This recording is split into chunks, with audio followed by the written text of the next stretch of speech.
கவலை, என்னை மகிழ்ச்சி அடைகிறதற்கு ஒன்றுமே இல்லை. ஏதோ ஒரு சூழ்நிலை, ஏதோ ஒரு சரீர பலவீனம் என்னுடைய இருதயத்தை நெருக்கி கொண்டே இருக்கிறது.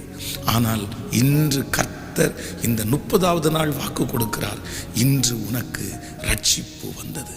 நான் நம்புகிறேன், சகைவை ஒரு நாள் ஆண்டவர் சந்தித்து அந்த வெற்றிடத்தை கர்த்தர் பூர்த்தி செய்தது போல இந்த சத்தத்தை கேட்கிற நிறைய பேருடைய இருதயத்திலே இனம் புரியாமல் இருக்கிற வெற்றிடம், யாரும் அறிய முடியாமல் இருக்கிற அந்த வெற்றிடம், யாரும் சரி செய்ய முடியாத அந்த வெற்றிடத்தை கர்த்தர் வாக்கு கொடுக்கிறார், நான் சரி செய்வேன்.